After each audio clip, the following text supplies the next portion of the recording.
Yuk, bahas. Yuk, kali ini kita akan membahas sesuatu yang sangat menarik, yaitu tradisi unik Indonesia yang berkaitan dengan kepercayaan. Indonesia dikenal sebagai negara dengan ribuan budaya, tapi tidak semua budaya itu mudah dipahami. Di beberapa daerah, kematian tidak selalu berarti perpisahan. Ada keluarga yang masih merawat jenazah, bahkan bertahun-tahun setelah seseorang meninggal. Di tempat lain, orang-orang justru merayakan kematian dengan pesta besar, pengorbanan, dan ritual yang berlangsung berhari-hari. Ada juga tradisi di mana seseorang rela melukai tubuhnya sendiri sebagai tanda cinta dan kehilangan. Bagi sebagian orang, ini mungkin terdengar aneh, bahkan sulit dipercaya. Tapi bagi mereka, ini bukan sekadar tradisi. Ini adalah kepercayaan, warisan leluhur yang telah hidup selama ratusan tahun. Pertanyaannya adalah, kenapa tradisi-tradisi ini bisa tetap bertahan di tengah dunia yang terus berubah? Apa makna sebenarnya di balik ritual yang terlihat tidak biasa ini? Dan apakah kita benar-benar memahami budaya kita sendiri? Dalam video ini, kita akan menyelami tradisi paling unik di Indonesia, yang tidak hanya berbeda, tapi juga penuh makna. 1. Manene. Di sebuah wilayah pegunungan di Sulawesi Selatan, yaitu Toraja, terdapat sebuah tradisi yang bagi sebagian orang sulit untuk dipahami. Sebuah tradisi di mana kematian bukanlah akhir dari hubungan. Di tempat ini, orang-orang tidak benar-benar berpisah dengan keluarga mereka yang telah meninggal. Mereka justru kembali. Tradisi ini dikenal dengan nama Manene, sebuah ritual unik yang dilakukan oleh masyarakat Toraja sebagai bentuk penghormatan kepada leluhur mereka. Namun, berbeda dengan kebanyakan tradisi penghormatan lainnya, Manene melibatkan sesuatu yang tidak biasa. Jenazah yang telah lama dimakamkan akan dikeluarkan kembali, dibersihkan, dirawat, dan bahkan dipakaikan pakaian baru. Bagi sebagian orang, ini mungkin terdengar menyeramkan. Ada yang merasa takut, ada yang merasa tidak nyaman. Namun bagi masyarakat Toraja, ini adalah bentuk cinta. Bukan sesuatu yang menakutkan, melainkan sesuatu yang sangat manusiawi. Tradisi Manene telah ada sejak ratusan tahun yang lalu, berawal dari kepercayaan leluhur bahwa hubungan antara manusia dan orang yang telah meninggal tidak pernah benar-benar terputus. Dalam budaya Toraja, kematian bukanlah akhir, melainkan sebuah perjalanan. Perjalanan menuju dunia lain yang tetap terhubung dengan dunia ini. Proses Manene biasanya dilakukan secara berkala oleh keluarga. Kuburan dibuka dengan kepenuh hati-hatian. Jenazah yang telah lama beristirahat diangkat perlahan.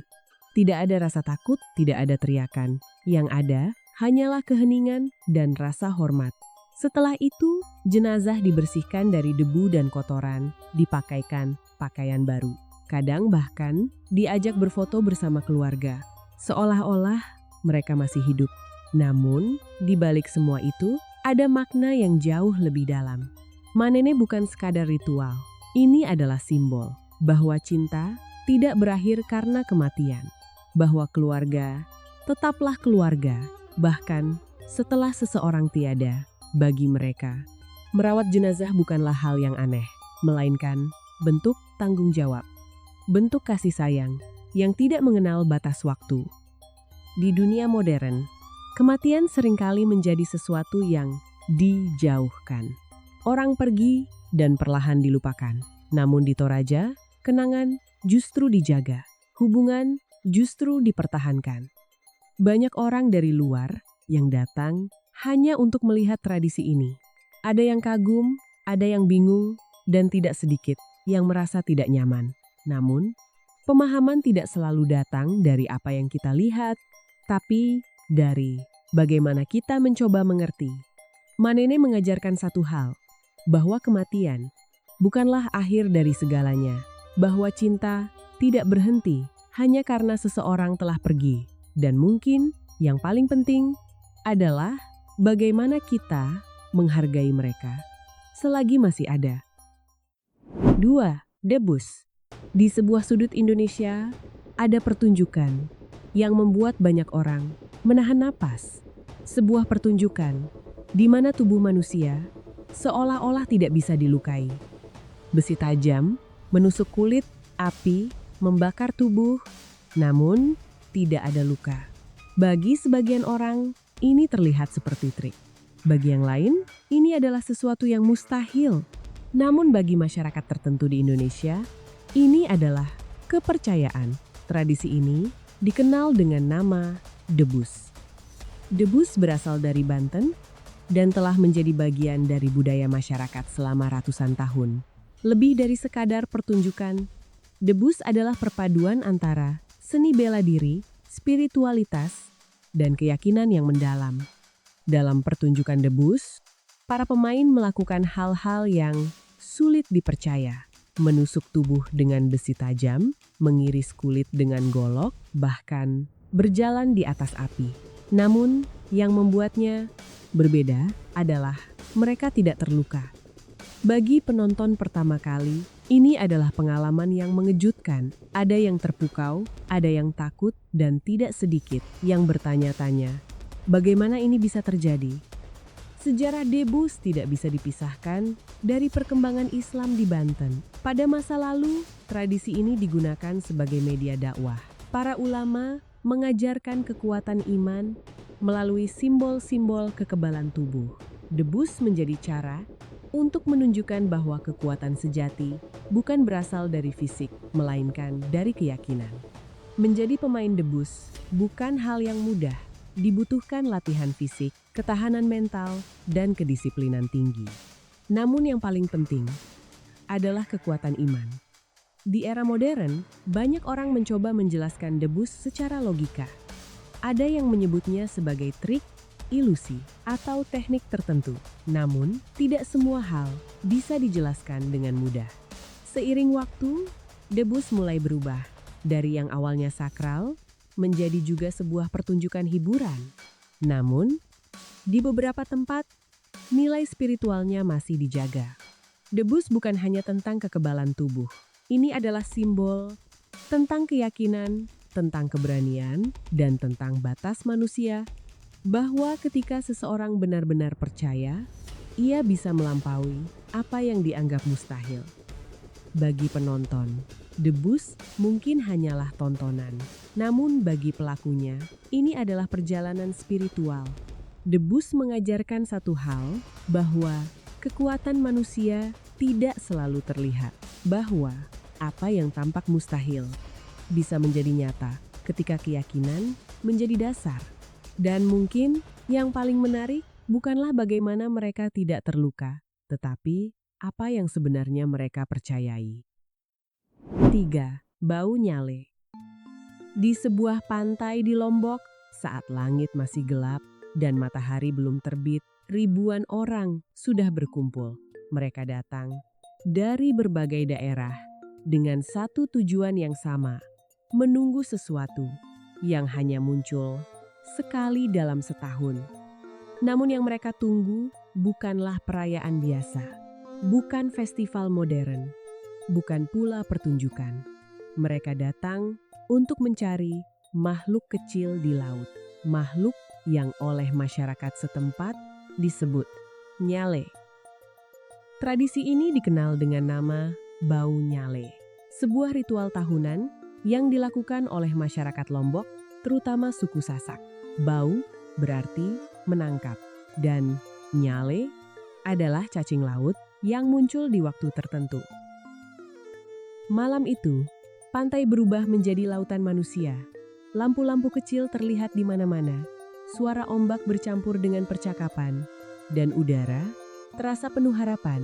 Anak-anak, orang tua, bahkan wisatawan, semua menunggu momen yang sama. Saat fajar mulai menyingsing, orang-orang mulai masuk ke laut. Dengan jaring, ember, bahkan tangan kosong, mereka berburu nyale. Air laut yang tenang tiba-tiba berubah menjadi ramai. Tawa, teriakan, dan kegembiraan terdengar di mana-mana. Namun, bau nyale bukan sekadar tradisi menangkap cacing laut. Di baliknya, terdapat sebuah legenda yang telah hidup selama ratusan tahun. Legenda tentang seorang putri yang dikenal dengan nama Putri Mandalika. Konon, Putri Mandalika adalah sosok yang cantik, bijaksana, dan dicintai oleh banyak orang. Banyak pangeran datang untuk meminangnya. Namun, ia tidak ingin memilih satu dan menyakiti yang lain.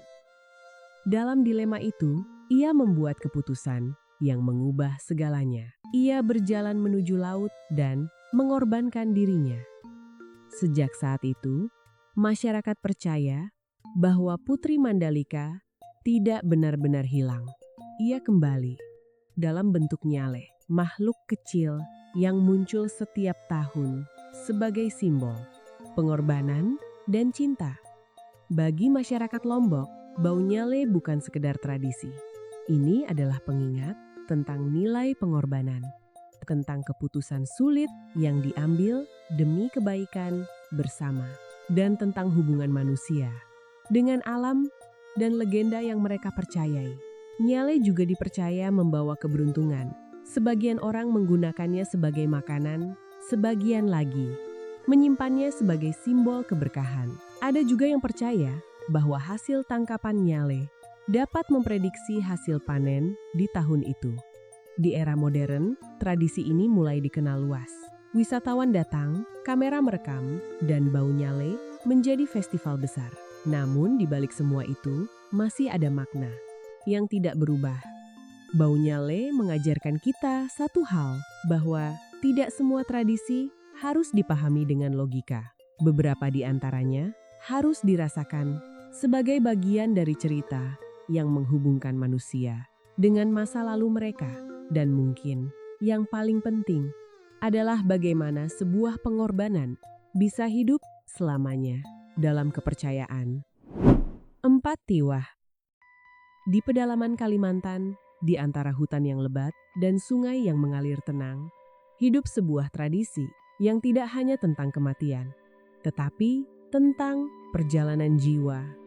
Bagi sebagian orang, kematian adalah akhir.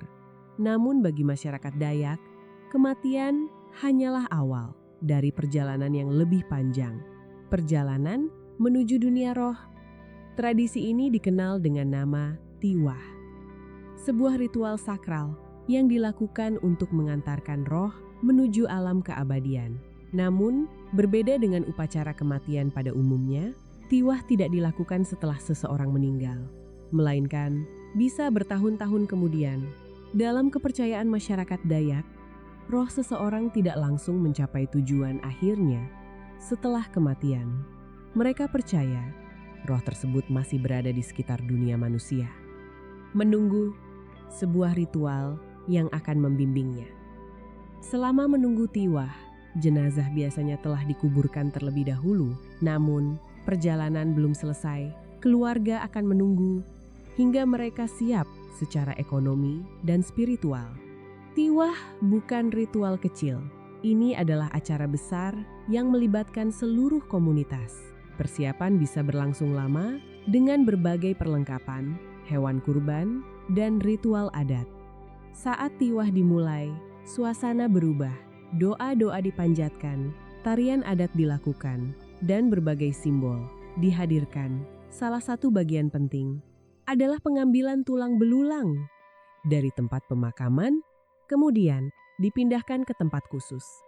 Tulang belulang tersebut akan ditempatkan di sebuah bangunan kecil yang disebut sandung. Sandung dipercaya sebagai rumah terakhir bagi roh yang telah sampai ke tujuan.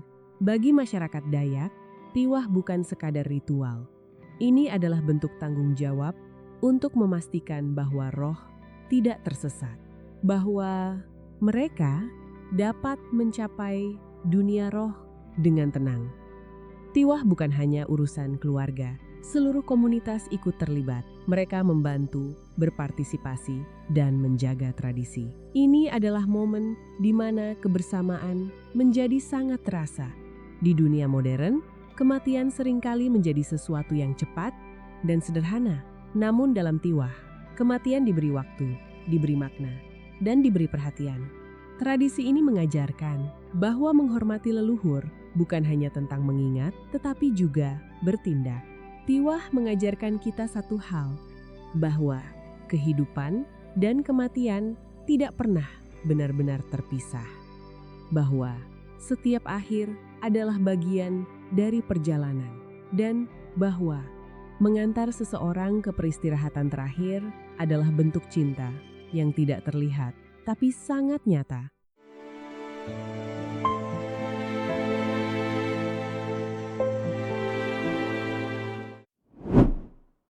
Lima, Pasola, Sumba.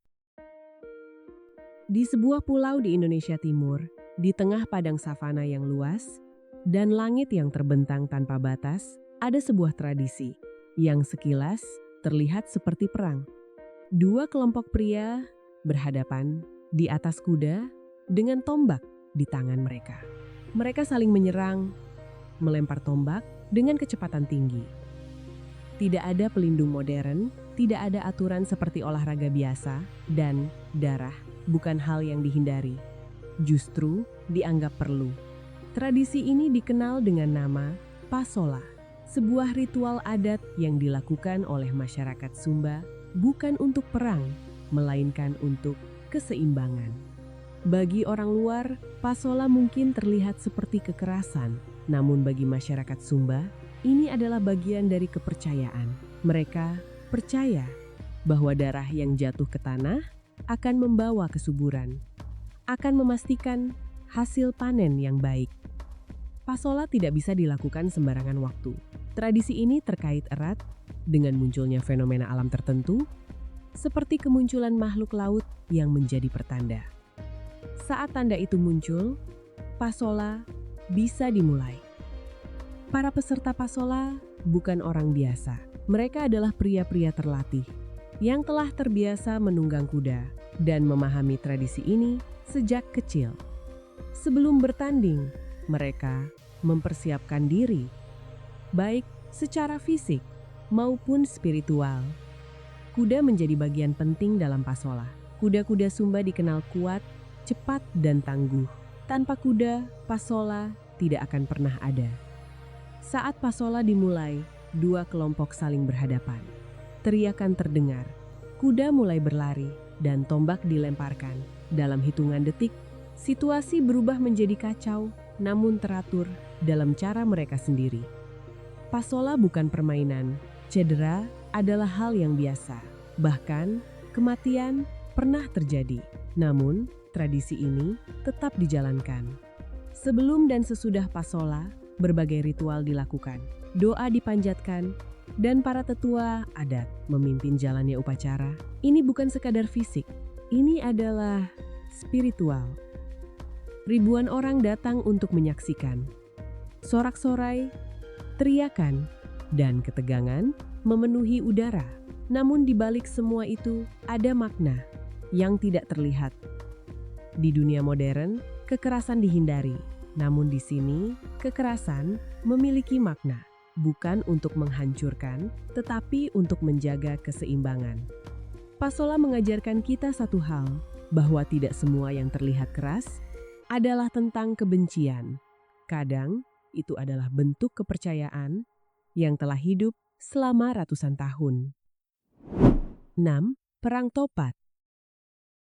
Di sebuah tempat di Lombok, di mana dua keyakinan hidup berdampingan, ada sebuah tradisi yang sekilas terlihat seperti konflik, namun justru menjadi simbol perdamaian. Sebagai bentuk rasa syukur dan doa untuk kesuburan, yang membuat perang topat berbeda adalah siapa yang melakukannya. Tradisi ini melibatkan dua kelompok masyarakat yang memiliki keyakinan berbeda, namun mereka tidak saling bertentangan, justru mereka bersatu. Perang topat biasanya dilakukan di area tertentu yang dianggap sakral. Tempat ini menjadi simbol pertemuan dua budaya, dua keyakinan, dan satu tujuan.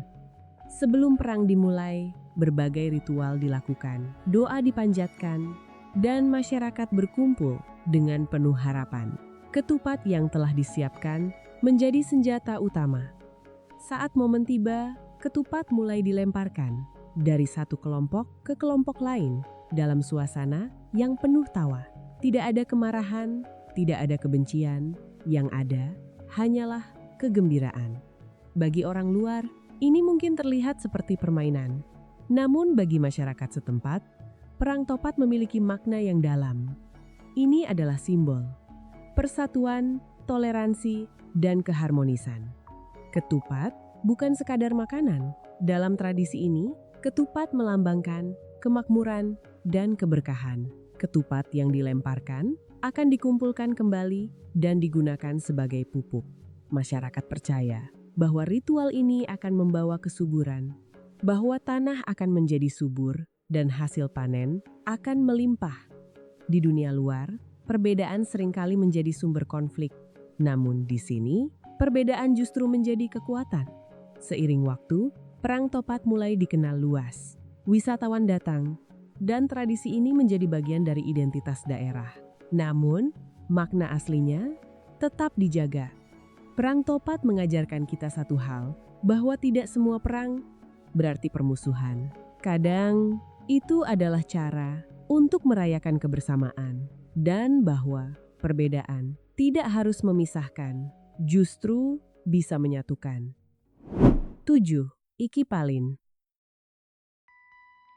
Di sebuah wilayah pegunungan di Papua, di mana kehidupan berjalan jauh dari hiruk-pikuk modern, ada sebuah tradisi yang bagi banyak orang sulit untuk dibayangkan. Sebuah tradisi yang lahir dari rasa kehilangan. Ketika seseorang meninggal, rasa duka tidak hanya dirasakan di hati, namun juga diwujudkan secara fisik melalui pengorbanan.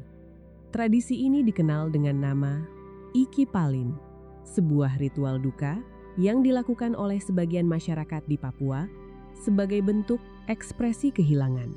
Dalam tradisi ini, anggota keluarga yang ditinggalkan akan memotong sebagian jari mereka. Sebuah tindakan yang bagi banyak orang terasa ekstrim, namun bagi mereka ini adalah simbol. Setiap jari melambangkan anggota keluarga. Ketika seseorang pergi, bagian dari diri mereka juga dianggap hilang. Rasa sakit yang dirasakan menjadi cara untuk menunjukkan betapa dalamnya kehilangan itu. Di banyak tempat, duka disimpan dalam diam. Namun di sini, duka diwujudkan. Bukan untuk dilihat, tetapi untuk dirasakan. Bagi masyarakat modern, tradisi ini mungkin sulit diterima, bahkan dianggap terlalu ekstrim. Namun, setiap budaya memiliki cara sendiri untuk memahami kehilangan. Seiring waktu, tradisi Iki Palin mulai berkurang. Pemerintah dan masyarakat mulai mencari cara lain untuk mengekspresikan duka. Namun, jejak kisah ini masih menjadi bagian penting dari sejarah budaya.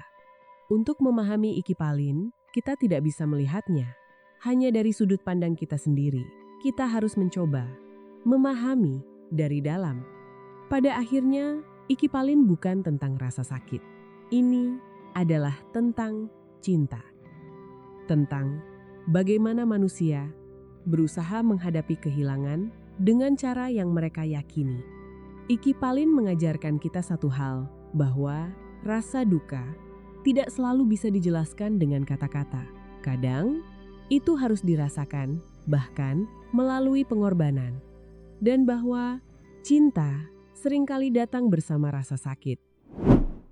8. Larung Sesaji, Jawa. Di tepian laut, di mana ombak datang dan pergi tanpa henti, manusia sejak dahulu tidak hanya melihat laut sebagai tempat mencari kehidupan, tetapi juga sebagai sesuatu yang lebih besar, sesuatu yang harus dihormati, sesuatu yang tidak sepenuhnya bisa dipahami, dan mungkin sesuatu yang harus dijaga hubungannya. Di berbagai wilayah pesisir Indonesia, hidup sebuah tradisi yang telah diwariskan dari generasi ke generasi. Tradisi itu dikenal dengan nama Larung Sesaji. Larung berarti menghanyutkan, dan sesaji adalah persembahan. Larung sesaji bukan sekadar menghanyutkan sesuatu ke laut. Ini adalah tentang rasa syukur, tentang harapan, dan tentang hubungan manusia dengan alam. Bagi masyarakat pesisir, laut bukan hanya tempat bekerja. Laut adalah kehidupan itu sendiri, tempat mereka mencari makan, tempat mereka menggantungkan masa depan, dan tempat yang tidak pernah bisa mereka kendalikan sepenuhnya. Laut bisa memberi, namun laut juga bisa mengambil, dan dari situlah lahir rasa hormat. Dalam larung sesaji, persembahan yang dibawa bukanlah sesuatu yang sembarangan. Ada hasil bumi, makanan, bunga, dan berbagai simbol lainnya. Setiap elemen memiliki makna, setiap detail mengandung harapan. Ini bukan tentang nilai, tetapi tentang niat. Sebelum ritual dimulai, masyarakat berkumpul. Mereka berdoa bersama, dipimpin oleh tokoh adat. Suasana menjadi tenang, hikmat, dan penuh harapan. Kemudian, sesaji dibawa menuju laut, perlahan, dihanyutkan, mengikuti arus ombak. Saat sesaji mulai menjauh, semua mata tertuju ke laut. Tidak ada kata-kata, hanya perasaan. Karena yang dilepaskan bukan hanya benda, tetapi juga harapan, ketakutan, dan doa. Sebagian masyarakat percaya bahwa laut memiliki penjaga, bahwa ada kekuatan yang tidak terlihat namun selalu ada. Larung sesaji menjadi cara untuk menghormati itu. Tradisi ini mengajarkan bahwa manusia tidak pernah berdiri sendiri. Kita selalu terhubung dengan alam, dengan laut, dengan tanah, dan dengan sesuatu yang lebih besar. Larung sesaji bukan hanya ritual pribadi. Ini adalah momen kebersamaan. Anak-anak, orang tua, semua berkumpul dalam satu tujuan, satu harapan, dan satu doa. Seiring waktu, tradisi ini mulai dikenal luas. Banyak orang datang untuk melihat, bahkan menjadikannya tontonan. Namun, bagi masyarakat setempat, makna itu tetap sama. Di dunia modern, banyak hal dijelaskan dengan logika. Namun, tradisi seperti ini tidak selalu membutuhkan penjelasan. Karena yang penting bukan hanya apa yang terlihat, tetapi apa yang dirasakan. Larung sesaji bukan hanya tentang laut, ini adalah tentang manusia, tentang bagaimana kita menghadapi ketidakpastian, tentang bagaimana kita berharap, dan tentang bagaimana kita percaya. Pada akhirnya, larung sesaji mengajarkan satu hal, bahwa manusia tidak pernah benar-benar menguasai alam. Kita hanya hidup berdampingan, dan mungkin yang paling penting adalah belajar untuk menghormatinya. Karena di setiap ombak yang datang dan pergi, selalu ada cerita, selalu ada harapan, dan selalu ada doa yang terus hidup. 9. Perang Pandan. Di sebuah desa di Bali, di mana tradisi masih dijaga dan kepercayaan hidup dalam setiap langkah, ada sebuah ritual yang sekilas terlihat seperti pertarungan. Namun, bagi mereka yang memahaminya, ini bukan tentang kekerasan. Ini adalah tentang kehormatan, tentang keberanian, dan tentang pengabdian. Tradisi ini dikenal dengan nama Perang Pandan. Perang Pandan adalah ritual adat yang dilakukan oleh masyarakat Bali Aga, khususnya di Desa Tenganan. Sebuah tradisi yang telah berlangsung selama ratusan tahun dan tetap dijaga hingga hari ini. Dalam ritual ini, para pria berhadapan satu sama lain. Di tangan mereka bukan pedang, melainkan daun pandan berduri. Daun yang tajam dan bisa melukai kulit. Di tangan lainnya, mereka memegang tameng. Saat ritual dimulai, dua peserta maju ke tengah arena. Mereka saling mendekat dan dalam hitungan detik, pertarungan pun dimulai. Serangan demi serangan, goresan demi goresan, terjadi dengan cepat. Kulit terluka, darah mengalir, namun tidak ada kemarahan. Yang terjadi bukan permusuhan, tidak ada dendam, tidak ada kebencian, yang ada hanyalah ritual. Sebuah bentuk pengabdian kepada sesuatu yang lebih besar. Perang Pandan dilakukan sebagai penghormatan kepada Dewa Indra, dewa perang. dalam kepercayaan Hindu, dewa yang melambangkan keberanian, kekuatan, dan perlindungan.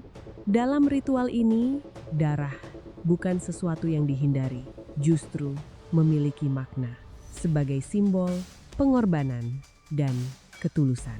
Setelah pertarungan selesai, para peserta tidak saling menjauh. Justru mereka saling mendekat, saling membantu, membersihkan luka, dan tersenyum. Karena bagi mereka, ini bukan tentang menang atau kalah. Perang Pandan mengajarkan tentang kebersamaan, bahwa meskipun terjadi pertarungan, hubungan tetap terjaga. Tidak ada permusuhan yang tersisa. Seluruh desa ikut terlibat. Perempuan, anak-anak, orang tua, semua menjadi bagian dari tradisi ini. Mereka menyaksikan, mendukung, dan menjaga. Bagi orang luar, tradisi ini mungkin terlihat keras, bahkan menakutkan. Namun bagi masyarakat Tenganan, ini adalah bentuk keindahan. Keindahan dalam keberanian. Perang Pandan bukan hanya tentang luka. Ini adalah tentang keberanian, tentang menghadapi rasa sakit dan tetap berdiri. Tentang bagaimana manusia menghormati kepercayaan mereka dengan sepenuh hati. Perang Pandan mengajarkan satu hal, bahwa tidak semua pertarungan lahir dari kebencian. Kadang, itu adalah bentuk penghormatan, bentuk pengabdian, dan bentuk cinta terhadap tradisi. Dan di balik setiap luka, selalu ada makna yang tidak terlihat tetapi sangat nyata. 10. Grebek. Di jantung Pulau Jawa, di sebuah kota yang masih menjaga warisan masa lalu, tradisi bukan sekadar cerita. Ia hidup, berjalan, dan dirasakan oleh setiap generasi. Di tempat ini, antara keraton dan masyarakat ada sebuah ritual yang tidak hanya dirayakan, tetapi juga dipercaya. Tradisi itu dikenal dengan nama Grebek. Grebek adalah upacara adat yang diselenggarakan oleh Keraton Yogyakarta sebagai bentuk rasa syukur dan penghormatan kepada Tuhan. Tradisi ini dilakukan dalam momen-momen penting seperti hari besar keagamaan dan telah berlangsung selama ratusan tahun. Grebek bukan hanya tentang ritual, ini adalah simbol hubungan antara raja dan rakyatnya. Sebuah hubungan yang tidak hanya bersifat kekuasaan, tetapi juga tanggung jawab. Bahwa pemimpin harus memberikan bukan hanya memerintah. Di pusat tradisi Grebek, terdapat sesuatu yang sangat khas. Sebuah susunan hasil bumi, yang dibentuk menyerupai gunung, yang dikenal dengan nama gunungan. Gunungan terdiri dari sayuran, buah-buahan, makanan, yang disusun dengan rapi dan penuh makna. Gunungan bukan sekadar simbol, ia melambangkan kemakmuran, kelimpahan, dan berkah. Sebuah representasi dari apa yang diberikan alam kepada manusia. Saat Grebek dimulai, gunungan diarak keluar dari keraton, diiringi oleh pasukan keraton dengan pakaian adat dan musik tradisional yang mengiringi setiap langkah. Suasana menjadi meriah, namun tetap khidmat. Saat gunungan tiba, masyarakat mulai berkumpul. Dan dalam sekejap, gunungan diperebutkan. Orang-orang berusaha mengambil bagian dari gunungan dengan penuh semangat. Bagi orang luar, ini mungkin terlihat kacau. Namun bagi masyarakat, ini adalah momen yang penuh makna. Mereka percaya bahwa bagian dari gunungan membawa berkah, membawa keberuntungan. Sebagian masyarakat menyimpan hasil gunungan sebagai simbol keberkahan, bahkan digunakan untuk pertanian, sebagai harapan akan panen yang baik. Grebek bukan hanya tentang tradisi, ini adalah tentang kepercayaan, tentang hubungan manusia dengan Tuhan, tentang rasa syukur atas apa yang telah diberikan. Di dunia modern, banyak hal kehilangan makna, namun Grebek tetap bertahan karena ia tidak hanya dilihat tetapi dirasakan. Grebek mengajarkan kita satu hal, bahwa berbagi adalah bagian dari kehidupan, bahwa berkah tidak untuk disimpan sendiri, tetapi untuk dibagikan. Di tengah keramaian, di tengah perebutan, tersimpan sebuah makna tentang rasa syukur, tentang hubungan manusia dengan sesamanya dan dengan Yang Maha Kuasa. Dan mungkin itulah yang membuat tradisi ini tetap hidup hingga hari ini. 11. Kasada. Di ketinggian, di antara kabut yang perlahan turun dan udara dingin yang menyelimuti setiap langkah, terdapat sebuah tempat yang bagi sebagian orang hanya gunung, namun bagi yang lain, ini adalah tempat suci, tempat di mana manusia bertemu dengan kepercayaan mereka. Tempat itu adalah Gunung Bromo. Di kawasan ini hidup sebuah tradisi yang telah diwariskan selama ratusan tahun. Tradisi itu dikenal dengan nama Kasada, sebuah ritual di mana masyarakat Tengger membawa persembahan dan melemparkannya ke dalam kawah gunung berapi. Bayangkan, berdiri di tepi kawah, melihat ke dalam jurang yang dalam, dan tetap melempar sesuatu ke sana. Bukan karena dipaksa, tetapi karena percaya. Tradisi Kasada tidak lahir begitu saja. Ia berawal dari sebuah legenda tentang sepasang suami istri, Roro Anteng dan Joko Seger. Mereka hidup tanpa keturunan, dan dalam keputusasaan mereka memohon kepada Sang Pencipta. Doa mereka dikabulkan, namun dengan satu syarat, anak terakhir mereka harus dikorbankan. Waktu berlalu, mereka memiliki banyak anak, hingga tiba saatnya, janji itu harus ditepati. Dengan hati yang hancur, anak terakhir mereka dilempar ke kawah Bromo. Sejak saat itu, tradisi Kasada dimulai. Hari ini masyarakat Tengger tidak lagi mengorbankan manusia, namun mereka tetap membawa persembahan, seperti hasil bumi, hewan ternak, uang, dan berbagai simbol lainnya. Kasada dilakukan pada malam hari. Di bawah langit gelap, dengan cahaya obor, masyarakat berjalan menuju kawah. Langkah demi langkah, dalam keheningan dan keyakinan. Saat sampai di kawah, persembahan mulai dilemparkan. Satu persatu, jatuh ke dalam kawah, menghilang tanpa kembali. Bagi masyarakat Tengger, ini bukan kehilangan, ini adalah pemberian. Sebuah bentuk syukur dan kepercayaan. Namun ada hal menarik. Di bawah kawah, ada orang-orang yang mencoba menangkap persembahan itu. Dengan jaring, dengan tangan, dengan risiko besar. Bagi satu pihak, itu adalah persembahan. Bagi yang lain, itu adalah kesempatan. Namun, keduanya hidup berdampingan. Kasada mengajarkan bahwa manusia tidak pernah terpisah dari alam. Gunung bukan hanya tanah dan batu, tetapi sesuatu yang hidup dalam kepercayaan. Kasada bukan tentang gunung, bukan tentang persembahan, ini adalah tentang kepercayaan, tentang bagaimana manusia berani memberi, meski tidak tahu apa yang akan kembali. Di tengah dinginnya malam, di tepi kawah yang dalam, manusia berdiri dengan harapan, dan mungkin itulah yang membuat tradisi ini tetap hidup. Karena selama manusia masih percaya, cerita ini tidak akan pernah berakhir. 12. Tabuik. Di Indonesia, ada sebuah tradisi yang setiap tahunnya membangkitkan emosi, kesedihan, dan juga kemegahan dalam waktu yang bersamaan. Sebuah ritual yang berakhir dengan penghancuran. Tradisi ini dikenal dengan nama Tabuik. Tabuik adalah tradisi yang berasal dari Sumatera Barat, khususnya di kota Pariaman. Sebuah ritual yang dilakukan setiap tahun untuk memperingati sebuah peristiwa tragis dalam sejarah. Ritual ini berakar dari kisah tentang kematian Hussein bin Ali, sosok yang gugur dalam pertempuran Karbala, sebuah peristiwa yang meninggalkan luka mendalam dalam sejarah umat manusia. Dalam ritual ini, dibuat sebuah bangunan besar, tinggi, megah, dan penuh hiasan. Itulah tabuik, sebuah simbol yang melambangkan pengangkatan arwah. Proses pembuatan tabuik tidaklah sederhana, dilakukan selama berhari-hari dengan penuh ketelitian. Setiap bagian dibuat dengan makna. Tidak ada yang kebetulan, semuanya memiliki arti. Menariknya, tabuik tidak hanya satu. Ada dua kelompok yang masing-masing membuat tabuik, dan di antara mereka ada rivalitas. Persaingan ini bukan sekadar simbol, terkadang berubah menjadi ketegangan nyata, namun tetap dibatasi oleh adat. Hari puncak pun tiba. Tabuik diarak melewati jalanan diiringi ribuan orang. Suasana menjadi hidup, penuh semangat, penuh energi, dan penuh emosi. Namun di balik kemeriahan ini, tersimpan sesuatu yang tidak semua orang pahami.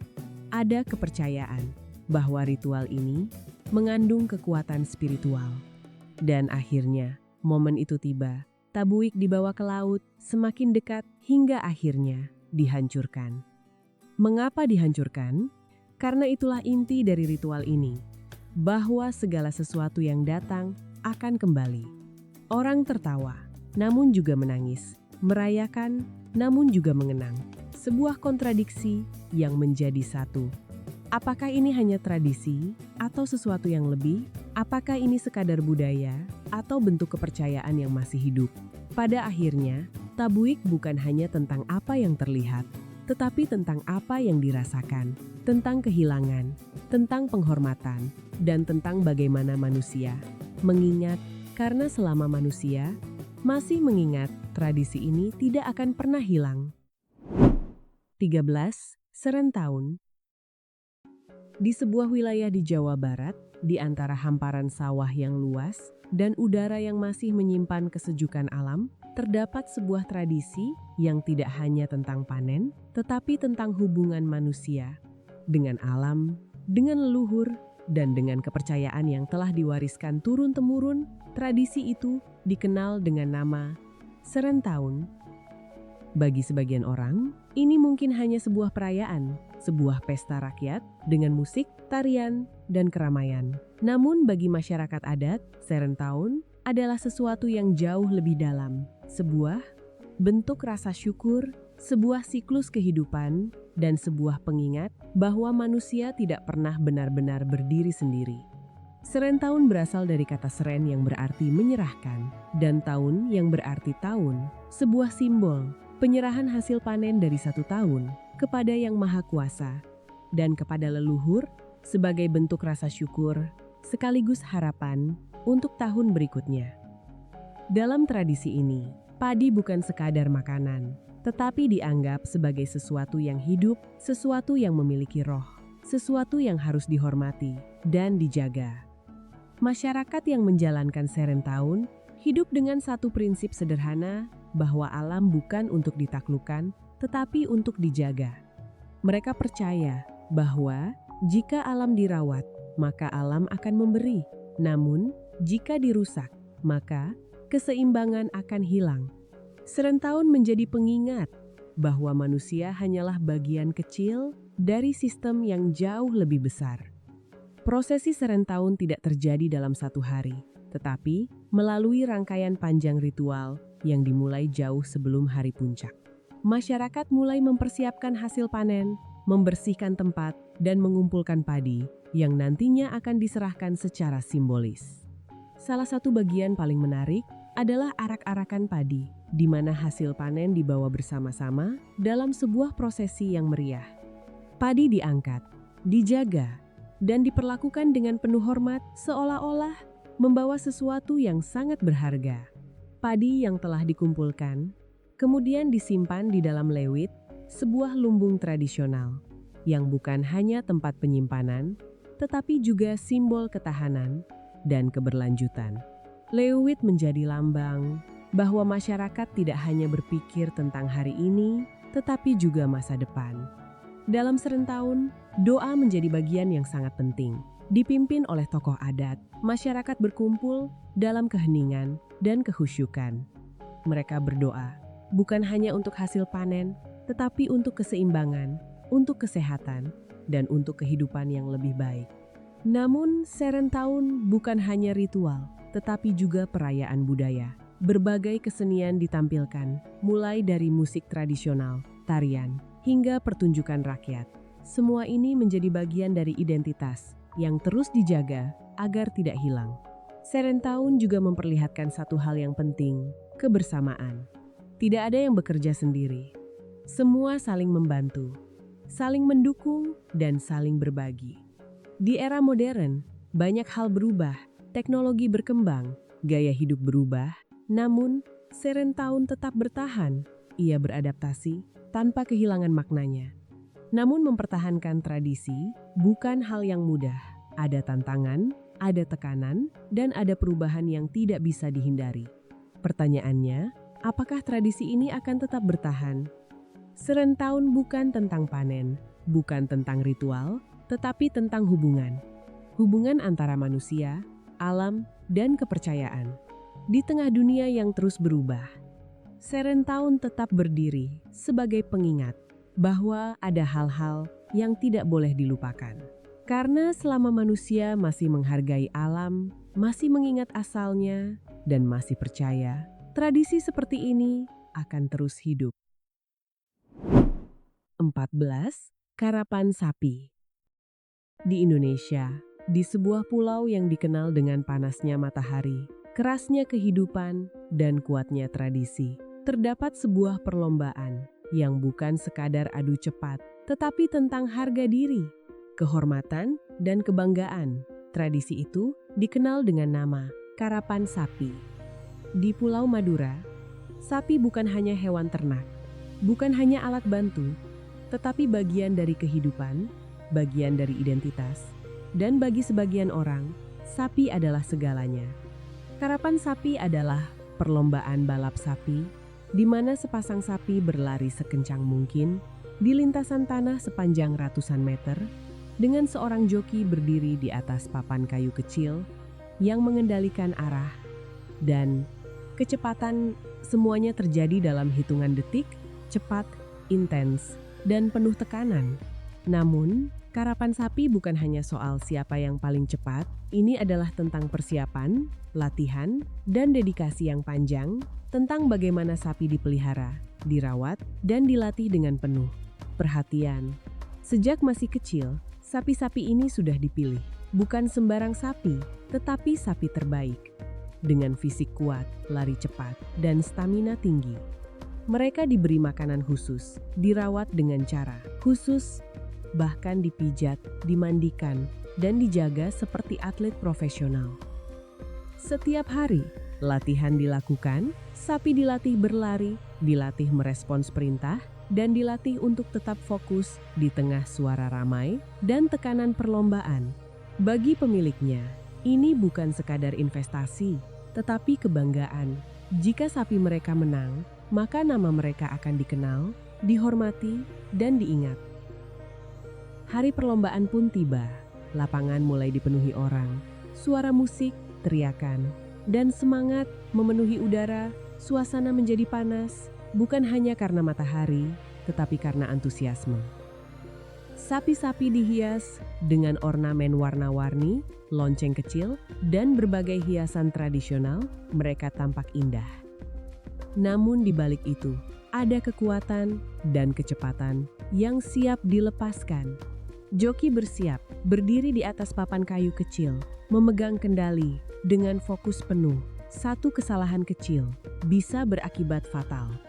Dan ketika aba-aba diberikan, sapi mulai berlari, tanah terlempar, suara gemuruh terdengar. Dalam hitungan detik, semuanya terjadi. Cepat, sangat cepat. Penonton bersorak, joki berteriak, dan sapi berlari sekuat tenaga menuju garis akhir. Dalam momen itu, tidak ada yang lain, hanya kecepatan, hanya fokus, dan hanya satu tujuan, menang. Namun di balik semua itu, ada sisi lain, tekanan, risiko, dan konsekuensi. Tidak semua berjalan mulus. Terkadang sapi terjatuh, joki kehilangan kendali, dan kecelakaan bisa terjadi. Inilah sisi yang jarang dibicarakan, bahwa di balik kemegahan, ada risiko yang nyata, dan tidak semua orang siap melihatnya. Namun bagi masyarakat Madura, ini adalah bagian dari tradisi, bagian dari kehidupan, sesuatu yang telah diwariskan turun-temurun. Karapan sapi dipercaya telah ada sejak ratusan tahun lalu. Awalnya digunakan untuk mempercepat pengolahan lahan pertanian, namun seiring waktu berkembang menjadi perlombaan dan akhirnya menjadi simbol budaya. Dari kebutuhan menjadi tradisi, dari tradisi menjadi identitas. Karapan sapi juga menjadi ajang sosial, tempat orang berkumpul, berbicara, bertukar cerita, dan memperkuat hubungan. Ini bukan hanya tentang sapi, tetapi tentang manusia. tentang bagaimana mereka terhubung melalui sebuah tradisi. Namun di era modern, karapan sapi juga menghadapi tantangan, kritik tentang kesejahteraan hewan, perubahan zaman, dan pergeseran nilai. Apakah tradisi ini akan tetap bertahan atau perlahan berubah? Beberapa perubahan mulai dilakukan, aturan diperketat, perawatan diperbaiki, dan pendekatan lebih manusiawi mulai diterapkan. Ini adalah bentuk adaptasi agar tradisi tetap hidup tanpa kehilangan maknanya. Karena bagi masyarakat Madura, karapan sapi bukan sekadar perlombaan, ini adalah warisan, ini adalah kebanggaan, ini adalah bagian dari diri mereka. Di tengah suara gemuruh, debu yang berterbangan, dan sorakan yang menggema, karapan sapi tetap berdiri sebagai simbol bahwa tradisi bisa bertahan bahkan di tengah perubahan zaman. Dan mungkin pertanyaan sebenarnya bukanlah seberapa cepat sapi itu berlari, tetapi seberapa jauh manusia akan menjaga apa yang telah mereka warisi. 15. Reog Ponorogo. Di sebuah wilayah di Jawa Timur, di tengah kehidupan masyarakat yang masih memegang kuat tradisi, lahir sebuah pertunjukan yang tidak hanya memukau mata, tetapi juga menantang logika. Sebuah seni yang menggabungkan kekuatan, kepercayaan, dan keberanian. Tradisi itu dikenal dengan nama Reog Ponorogo. Ini bukan sekedar tarian, bukan sekedar pertunjukan, tetapi sebuah warisan budaya yang telah hidup selama ratusan tahun dan terus bertahan di tengah perubahan zaman. Reog Ponorogo berasal dari daerah Ponorogo, Jawa Timur, sebuah kesenian tradisional yang menampilkan topeng raksasa dengan bentuk kepala singa yang dihiasi bulu merak besar, berat, dan terlihat. Mustahil untuk diangkat, namun dalam pertunjukan ini, topeng itu tidak hanya diangkat, tetapi juga digerakkan, bahkan ditarikan. Topeng itu dikenal dengan nama Dadak Merak, sebuah simbol kekuatan dan keindahan, dengan berat yang bisa mencapai puluhan kilogram, bahkan lebih dari 50 kilogram. Dan yang membuatnya lebih luar biasa, topeng ini tidak diangkat dengan tangan, tetapi dengan gigi. Bayangkan, seseorang menggigit sebuah penyangga, menahan beban puluhan kilogram, dan tetap bergerak, tetap menari, di tengah sorakan penonton. Ini bukan hanya soal kekuatan fisik, tetapi juga mental. Dan bagi sebagian orang, ini melibatkan sesuatu yang lebih, sesuatu yang tidak terlihat. Reog Ponorogo dipercaya berasal dari kisah legenda tentang Raja Klono Sewandono yang ingin meminang seorang putri, namun harus menghadapi berbagai rintangan. Dalam perjalanannya, muncul sosok Singa Barong, makhluk kuat yang menjadi simbol kekuatan besar dan menjadi bagian penting dalam pertunjukan ini. Dalam reog, terdapat berbagai tokoh dengan peran masing-masing. Ada Warok, sosok kuat dan penuh karisma. Ada Jatil, penari kuda yang lincah. Dan Singa Barong dengan Dadak Merak sebagai pusat perhatian. Warok bukan sekedar pemain, tetapi simbol kekuatan dan pengendalian diri. Mereka menjalani kehidupan dengan aturan tertentu, menjaga disiplin, dan dalam beberapa kepercayaan, menjauh dari hal-hal duniawi, demi menjaga kekuatan mereka. Untuk bisa memainkan reog, dibutuhkan latihan panjang, terutama bagi pembawa Dadak Merak. Mereka melatih rahang, leher, dan seluruh tubuh untuk mampu menahan beban luar biasa. Ini bukan sesuatu yang bisa dilakukan oleh semua orang. Ketika pertunjukan dimulai, musik mengalun, penari bergerak, dan suasana berubah, semua mata tertuju pada Dadak Merak. Pembawa topeng mulai bergerak, perlahan, lalu semakin cepat, berputar, melompat, dan tetap menjaga keseimbangan. Penonton terpukau, tidak percaya, namun melihat dengan mata mereka sendiri. Dalam beberapa pertunjukan, dipercaya ada unsur spiritual, sebuah keyakinan bahwa kekuatan itu tidak sepenuhnya berasal dari fisik. Namun di balik keindahan, ada risiko, cedera, kelelahan, dan tekanan besar. Tidak semua pertunjukan berjalan sempurna. Kini reog tidak hanya tampil di desa, tetapi juga di panggung nasional dan internasional, menjadi simbol budaya Indonesia yang dikenal dunia. Reog bukan hanya tentang kekuatan, tetapi tentang identitas, tentang bagaimana sebuah budaya bertahan dan terus hidup, tentang bagaimana manusia menjaga warisan mereka. Di tengah dunia yang terus berubah, ada hal-hal yang tetap bertahan, seperti seorang manusia yang menggigit beban puluhan kilogram dan tetap berdiri. Mungkin ini bukan hanya tentang kekuatan, tetapi tentang kepercayaan, keberanian, dan bagaimana manusia melampaui batas mereka. 16. Api Suci Merapen. Di sebuah tempat di Jawa Tengah, jauh dari hiruk-pikuk kota, tersembunyi sebuah fenomena yang selama ratusan tahun tidak pernah padam. Api yang terus menyala, tanpa henti, tanpa terlihat sumber yang jelas. Dan bagi sebagian orang, ini bukan sekadar api, tetapi sesuatu yang lebih, sesuatu yang sakral. Tempat ini dikenal dengan nama Api Suci Merapen. Api ini tidak pernah mati, bahkan saat hujan turun, bahkan saat angin bertiup kencang, nyala itu tetap ada. Kecil, namun pasti, seolah menolak untuk padam. Bagi masyarakat sekitar, Api Suci Merapen bukan hanya fenomena alam, tetapi bagian dari sejarah, bagian dari budaya, dan bagian dari kepercayaan yang telah diwariskan turun-temurun. Tidak ada yang benar-benar tahu sejak kapan api ini pertama kali muncul. Namun, cerita tentangnya telah ada sejak masa kerajaan, sejak zaman di mana kepercayaan dan kekuatan alam berjalan berdampingan. Konon, api ini ditemukan oleh seorang tokoh sakral yang mencari cahaya di tengah kegelapan dan menemukan nyala yang tidak pernah padam. Sejak saat itu, api ini dijaga, dirawat, dan dihormati. Secara ilmiah, api suci Merapen berasal dari gas alam yang keluar dari dalam bumi dan terbakar secara terus-menerus.